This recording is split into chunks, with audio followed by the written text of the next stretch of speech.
आज पुत्रदा एकादशी है। जिस नारी को संतान नहीं हो रही हो, बहुत प्रयास कर लिया हो, पुत्रदा एकादशी पूरे साल में 2 बार आती है।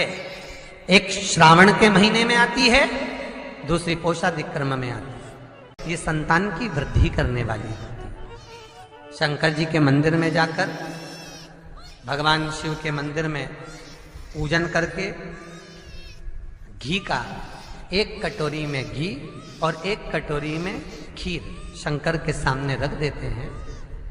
भगवान शंकर के मंदिर पर चौखट पर घी का दिया लगा देते हैं। शंकर जी की चढ़ी हुई 1 बेलपत्र साथ में रखें और 1 बेलपत्र को उठाकर शंकर जी के मंदिर की चौखट पे ही बैठकर चबा चबा कर खा लेते हैं। जो 1 बेलपत्र लेकर आए हैं वो अपने पति को खिला देते हैं। कहते हैं पुत्रदा एकादशी के दिन ये कर लेने पर संतान की प्राप्ति हो जाती है, पुत्र की प्राप्ति हो जाती है। ये वो एकादशी है। 2 चीजों को याद रखिए, गौदान और एकादशी। श्रीमद् वल्लभाचार्य जी ने मायावत का खंडन करा था जगन्नाथपुरी में, और श्रीमद् वल्लभाचार्य जी ने कहा था एकादशी मरने के बाद मत दो, एकादशी जीते जी दो। कहा था कि नहीं कहा था? जीते जी दान करिए। इसलिए जगदीश में, जगन्नाथपुरी में एकादशी उल्टी लटकी हुई है। करें आपने दर्शन? जगदीश में एकादशी को उल्टा लटकाया। क्यों? क्योंकि वल्लभ ने कहा कि एकादशी जीते जी दो। कई पंडितों कहते हैं तुम्हारे दादाजी मर गए, जब 12वें का दिन होता है ना तो पंडित जी संकल्प छुड़ाते हैं, दो एकादशी। बड़े बेटे ने 5 दे दी, छोटी बहू ने 3 दे दी, उसने 2 दे दी, उसने 2 दे दी। तो क्या तुम्हारे दादाजी भिखारी थे जो तुम्हारी एकादशियां लेकर जाएंगे? और तुम कौन होते हो दादाजी को एकादशी देने वाले? तुमने कौन सा इतने पुण्य कर लिए जो तुमने एकादशी दे दी? एकादशी के दान की महत्वता श्रीमद् वल्लभाचार्य जी ने कहा कि कोई व्यक्ति अगर खटिया पर सड़ रहा है, पलंग पर तड़प रहा है, हॉस्पिटल में पड़ा हुआ है, तो निवेदन है कि उसको देखने जाओ तो अपनी करी हुई एकादशी में से 2 एकादशी का दान उसको तुरंत दे दो। क्यों? तो जिससे उसको मोक्ष मिल जाए, मरने के बाद नहीं। क्योंकि मरने के बाद तो वो 10वें के दिन, गरुड़ पुराण में लिखा है 10 दिन तक जीवात्मा घर की अटारी पे रहती है। कितने दिन? 10 दिन। 10 दिन के बाद जीवात्मा चली जाती है। कहाँ जाती है? उसको जहां जाना है। 3 दिन में उसको भोग भोगना पड़ता है जीवात्मा को। 3 दिन नरक का भोग भोगती है, उसके बाद स्वर्ग का भोग भोगती है। 18 दिन में ये प्रोसेस पूरी हो जाती है। कितने दिन? 18 दिन। 18 दिन के बाद में उस जीवात्मा को धान के खेत में पटका जाता है। किसके खेत में? धान के, चावल के खेत में। इसलिए कहते हैं एकादशी के दिन चावल मत खाओ। और क्या कहते हैं? द्वादशी के दिन चावल खाना जरूरी है। एकादशी का पालना करना है तो द्वादशी को चावल का 1 गिलास खाओ, तब द्वादशी को चावल खाओगे तो एकादशी लगेगी। चावल नहीं खाओगे तो एकादशी नहीं लगेगी। द्वादशी को चावल खाना जरूरी है। क्यों कहते हैं? क्योंकि धान के खेत में जीव को छोड़ा जाता है, उस धान के खेत में, चावल के खेत में जीवात्मा रहती है। उसको चिड़िया खाती है तो चिड़िया के रूप में जन्म लेता है, मनुष्य खाता है तो मनुष्य के रूप में जन्म लेता है। इसलिए एकादशी के दिन चावल नहीं खाया जाता, क्योंकि एकादशी के दिन हम चावल खाएंगे तो जीव हत्या का दोष लग जाएगा। फिर कब खाना है? द्वादशी के दिन। द्वादशी के दिन क्यों खाया जाता है? क्योंकि हम एकादशी के व्रत करे रहते हैं, और पहला घासा जब चावल का खाते हैं तो अपनी करी हुई एकादशी का पुण्य जितने जीव हमारे मुंह में जाते हैं उनको उसका पुण्य मिल जाता है, और उनका फिर जन्म नहीं होता, वो तर जाते हैं, उनको एकादशी का भाग मिल जाता है। इसलिए कहते हैं एकादशी को चावल मत खाओ, पर द्वादशी को 10 दिन तक जीवात्मा है। और आपने एकादशी कब दान दी? बोलो जम के।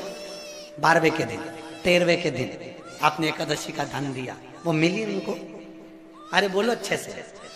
कई तो अभी तक कर रही होगी, हमारे दादाजी के निमित्त की कर रहे हैं।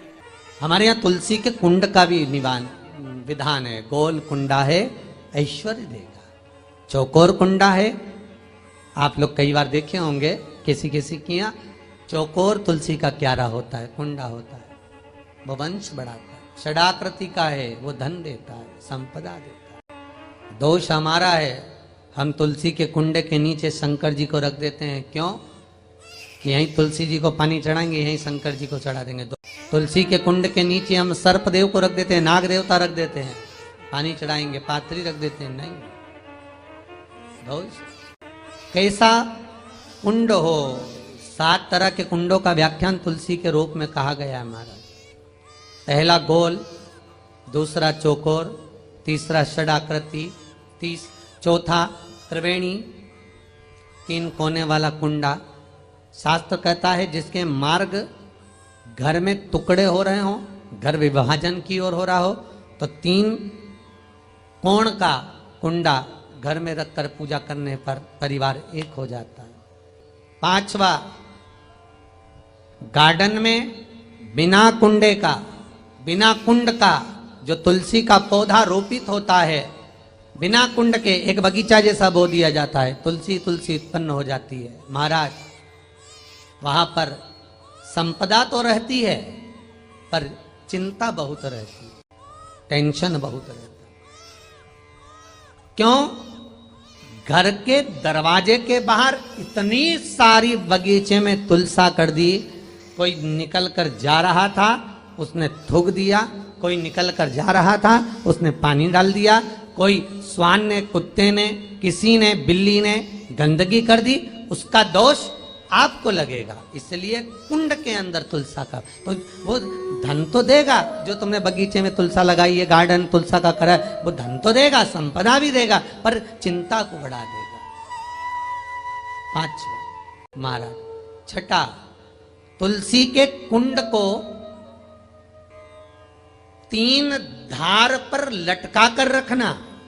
कई जगह पर आपने देखा होगा तुलसी का जो कुंडा होता है उसको 3 जो तार होते हैं, 3 जो चेन होती है, उस पे लटकाया जाता है। महाराज विष्णु पुराण उसका भी व्याख्यान करती है। महाराज वहां व्यक्ति के कार्य उन्नति की सीढ़ी की ओर बढ़ जाते हैं।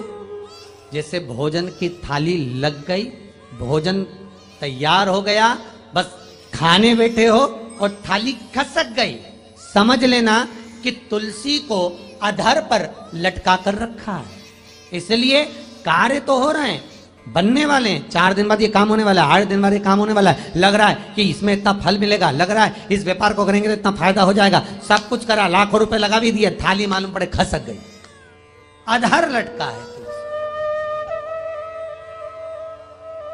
7 क्रम है तुलसी के, ये 6ठा क्रम बताया।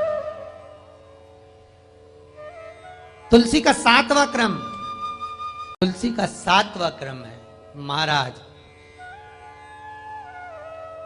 तुलसी का कुंडा जैसा घर के आंगन में है, तुलसी का कुंड जैसे घर के आंगन में विराज रहा है, ऐसा ही छोटा सा कुंड भगवान के लिए रोपित करें।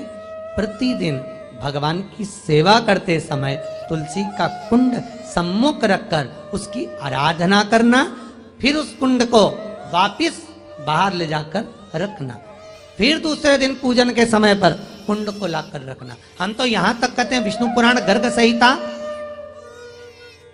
कल्याण का तुलसी अंग यहां तक वर्णन करता है कि आप पूरे साल ये नहीं कर सकते तो कम से कम कार्तिक के महीने में भगवान के सामने तुलसी का छोटा कुंड, चौकोर वाला, गोल नहीं, चौकोर कुंड लाकर भगवान के सामने रखकर छोटा सा कुंड का पूजन कर कर भगवान के साथ उस कुंड को वापस बाहर विराजमान करें, फिर कल लेकर आए, फिर विराजमान करें। श्री शिवाय नमस्तुभ्यम। हरे महादेव। 10 जनवरी के दिन पुत्रदा एकादशी पड़ रही है। पुत्रदा एकादशी के दिन खीर और घी का उपाय ज़रूर करना चाहिए पुत्र प्राप्ति के लिए। तो आशा करती हूँ यह वीडियो पसंद आई होगी।